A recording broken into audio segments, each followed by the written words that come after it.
Assalamualaikum warahmatullahi wabarakatuh. Baik, untuk hari ini kita akan belajar terkait konsep dan pemenuhan kebutuhan dasar manusia menurut Henderson. Adapun terkait topik bahasannya, yang pertama, berkomunikasi dengan orang lain untuk mengungkapkan perasaan emosi, kebutuhan, ketakutan, ataupun pendapat. Yang kedua, mempercayai keimanan ataupun ketuhanan. Yang ketiga, pekerjaan dan penghargaan. Yang keempat, hiburan atau rekreasi. Dan yang kelima, menemukan atau memuaskan rasa ingin tahu dan dapat memanfaatkan fasilitas kesehatan yang ada.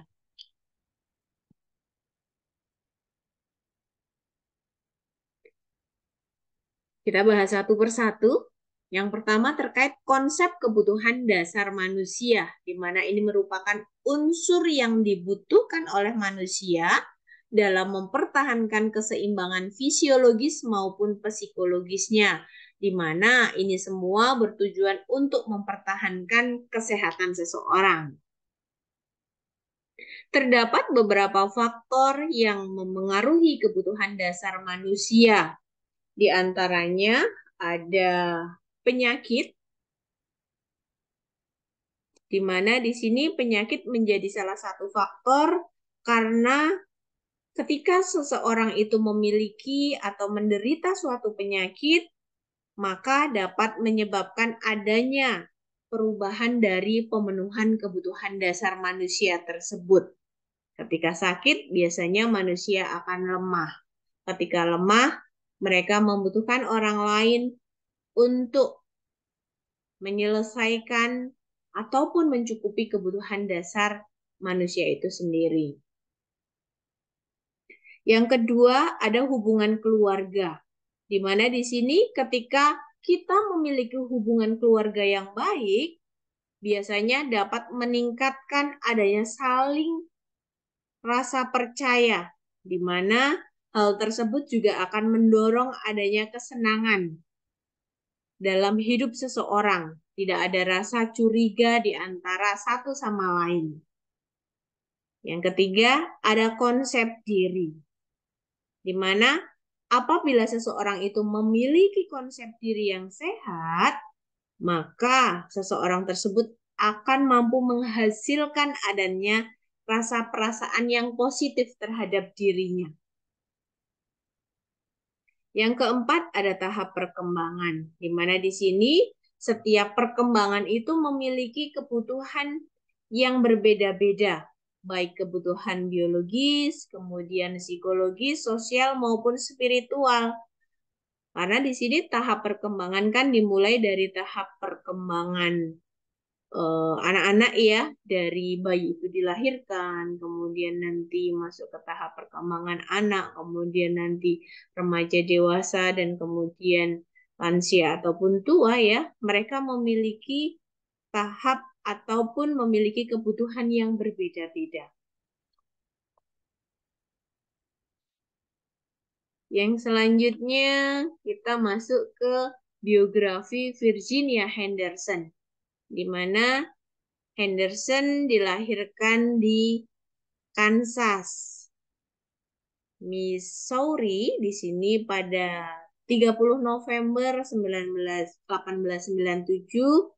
Kemudian Henderson mampu menyelesaikan dari diploma 3 keperawatannya dari Army School pada tahun 1921, kemudian Henderson menyelesaikan S1-nya atau bachelor degree-nya di tahun 1932 dan master degree-nya itu di tahun 1934. Dan kemudian Henderson menjadi nursing educator dan peneliti di sini.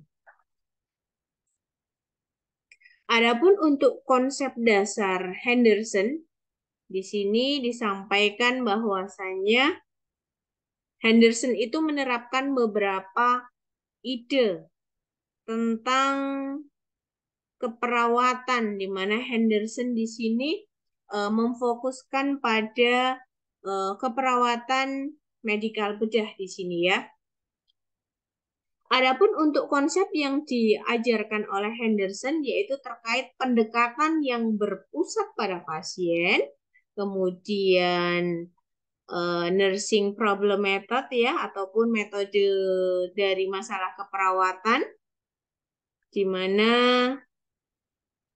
harapannya di situ mampu menggantikan dari model medis yang ada, kemudian file experience ataupun pengalaman lapangan, kemudian ada perawatan lanjutan keluarga dan chronic illness care ataupun perawatan pada penyakit kronis. Henderson juga di sini mendirikan klinik keperawatan dan mendorong perawatan dari berbagai multidisiplin yang harapannya di sini mampu terkoordinasi dengan baik.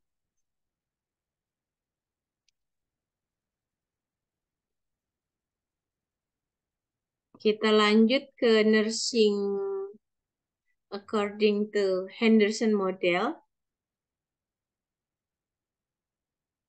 di mana keperawatan di tahun 1955 ini mampu membantu individu yang sakit maupun sehat dalam melakukan aktivitas yang berkontribusi terhadap kesehatan ataupun pemulihan.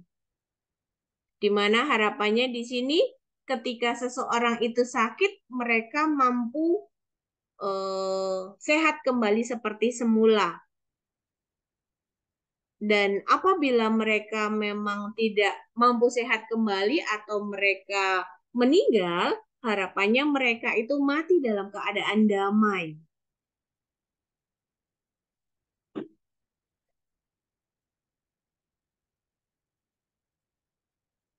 Dan keperawatan di sini mampu berkontribusi untuk membantu seseorang ataupun individu untuk dapat segera mandiri apabila mereka sakit.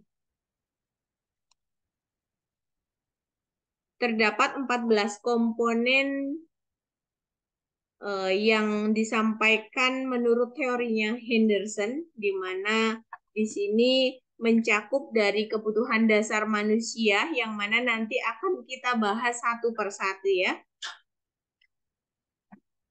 Baik, di sini terdapat 14 kebutuhan dasar manusia menurut Virginia Henderson. Yang pertama adalah breath normally atau seseorang itu harapannya mampu bernafas dengan normal. Apabila seseorang itu memiliki masalah pada pernafasan, mereka biasanya akan mengalami keterbatasan dalam menyelesaikan kehidupannya.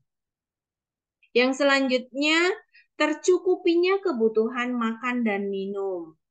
Yang ketiga, kebutuhan eliminasi juga dapat berjalan dengan baik ataupun lancar. Yang keempat, seseorang itu mampu mencukupi kebutuhan dalam hal bergerak tanpa adanya bantuan dari orang lain. Yang kelima, cukup kebutuhan tidur dan istirahatnya. Kemudian seseorang juga mampu mencukupi kebutuhan dalam hal berpakaian. Dan yang ketujuh di sini, seseorang itu juga harus mampu mempertahankan bahwasanya suhu tubuhnya itu dalam kisaran normal. Apabila seseorang tersebut mengalami hipertermi, biasanya kebutuhan hariannya itu akan terganggu. Dan yang kedelapan, seseorang juga harus mampu menjaga bahwasanya tubuhnya itu bersih, kulitnya itu terlindungi. Apabila seseorang itu mengalami masalah dalam hal kulitnya, misalnya terjadi kegatelan ya, itu otomatis akan sangat mengganggu sehingga Mereka yang pertama biasanya akan tidak percaya diri pada saat mereka bergaul dengan lingkungan ataupun temannya,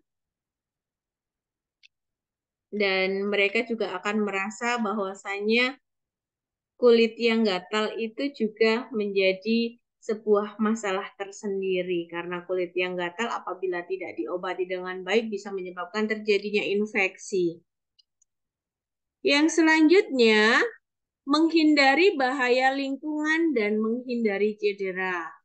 Dan yang ke-10, seseorang yang sehat itu mampu berkomunikasi dengan baik terhadap orang lain. Mereka mampu mengungkapkan adanya perasaan emosinya apabila mereka merasa nggak suka.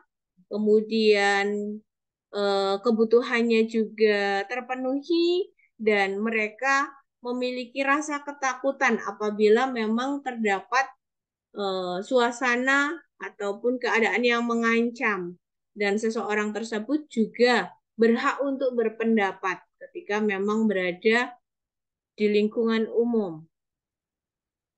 Yang ke-11, seseorang itu berhak untuk beribadah karena setiap orang itu memiliki keyakinan terhadap Tuhannya. Yang ke-12, kebutuhan akan pekerjaan dan penghargaan. Ke-13, kebutuhan akan hiburan ataupun rekreasi, karena biasanya kita merasa jenuh terhadap sesuatu hal yang kita lakukan dalam hal sehari-hari, yaitu dalam hal pekerjaan, kemudian dalam hal pendidikan dan lain sebagainya, sehingga seseorang itu butuh akan rekreasi. Dan yang terakhir, seseorang itu biasanya akan belajar, kemudian menemukan ataupun memuaskan rasa ingin tahunya yang memang di situ mampu mengarah pada perkembangan kesehatan dan memanfaatkan fasilitas kesehatan yang tersedia. Nah, itu tadi beberapa konsep yang disampaikan oleh Henderson. Untuk slide yang ini terdapat beberapa konsep terkait biopsikososio-spiritual, di mana Henderson itu membagi menjadi beberapa poin, di mana di poin 1 sampai 9 ini mencakup terkait komponen dari masalah masalah psikologikalnya. Kemudian di poin 10 dan 14 ini berada di area psikologisnya, dan komponen yang ke-11 ini mengacu ke arah spiritual dan moral, dan poin ke-12 dan 13 ini berada di poin sosial. Yang selanjutnya, general assumption dari teori Henderson. Disampaikan bahwasanya perawat itu berfungsi sebagai pengganti apapun yang tidak dimiliki oleh pasien dan menjadikannya menjadi sesuatu hal yang lengkap, utuh, ataupun mandiri, dengan mempertimbangkan adanya apa? Adanya kekuatan fisik, kemudian kemampuan ataupun pengetahuan yang tersedia untuk mencapai kesehatan menjadi lebih baik.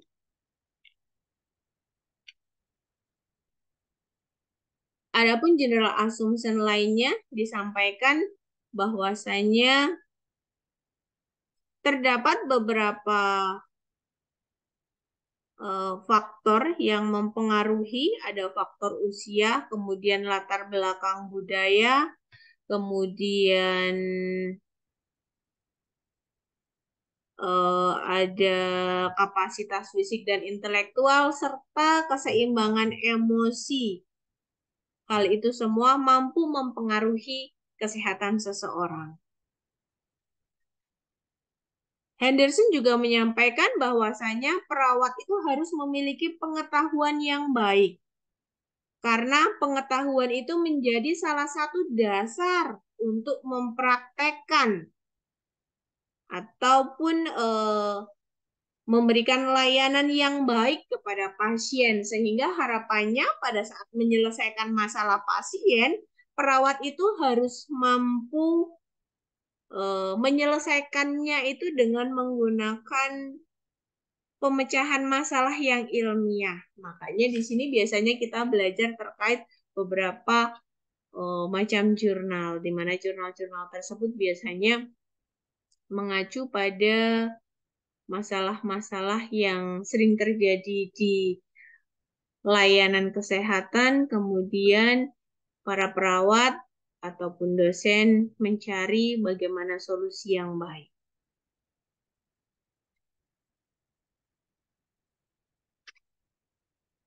Yang selanjutnya, sosial ataupun environment, di sini disampaikan bahwasanya Henderson percaya bahwasanya masyarakat itu menginginkan dan mengharapkan layanan keperawatan yang baik, yang mana harapannya nanti dengan layanan yang diberikan oleh perawat tadi, individu yang sakit dapat berfungsi lagi dengan baik, mereka mampu menyelesaikan ataupun mencukupi kebutuhan dasarnya secara mandiri, tanpa harus bergantung lagi kepada perawat ataupun bergantung kepada keluarganya.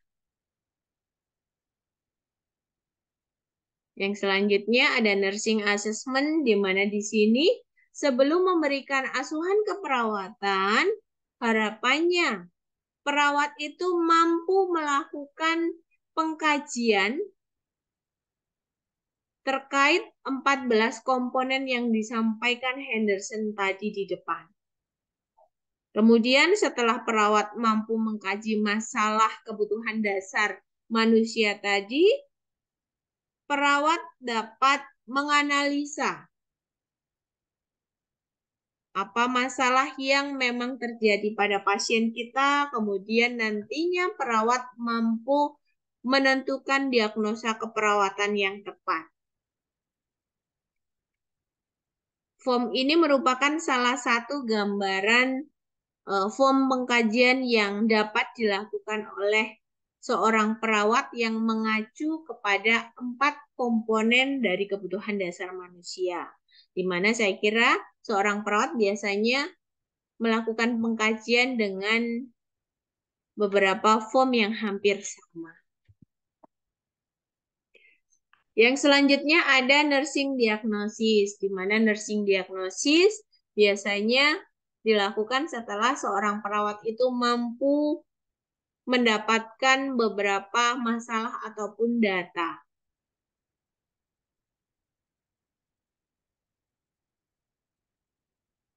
Di sini seorang perawat harus mampu mengidentifikasi kemampuan daripada individu untuk mencukupi kebutuhan dirinya sendiri ataupun tanpa bantuan dengan mempertimbangkan adanya kekuatan, kemauan, ataupun pengetahuannya.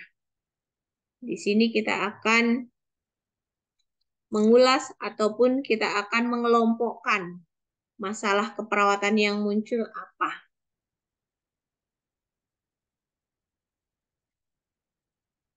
Ini ya salah satu contoh dari nursing diagnosis yang mungkin bisa muncul, mungkin saja dari inefektivitas airway-nya, kemudian masalah body image, dan lain sebagainya. Setelah seorang perawat mampu menentukan dari diagnosa keperawatan, kemudian perawat biasanya akan menentukan rencana keperawatan yang sesuai dengan masalah pasien tadi apa saja. Kemudian perawat akan mengimplementasikan dari rencana keperawatan yang sudah dibuat tadi. Di mana di sini harapannya perawat itu mampu membantu individu yang sehat ataupun yang sakit dalam melakukan aktivitas memenuhi kebutuhan dasar manusia tadi, agar nantinya bisa pulih lagi dari keadaan yang sehat menjadi dari keadaan yang sakit, maksud saya menjadi keadaan yang sehat kembali. Atau ketika memang pasien tersebut sudah sakit kronis kemudian tidak mampu sehat kembali, ketika mereka meninggal dunia, mereka itu meninggalnya dengan damai.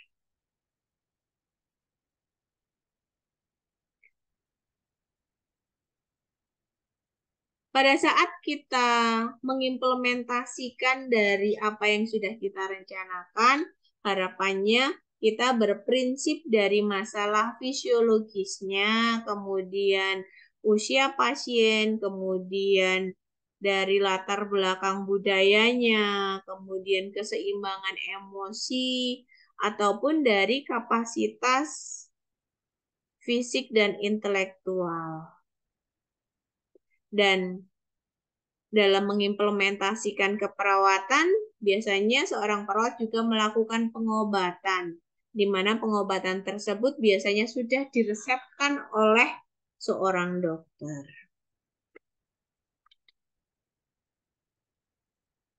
Kegiatan yang selanjutnya adalah nursing evaluasi.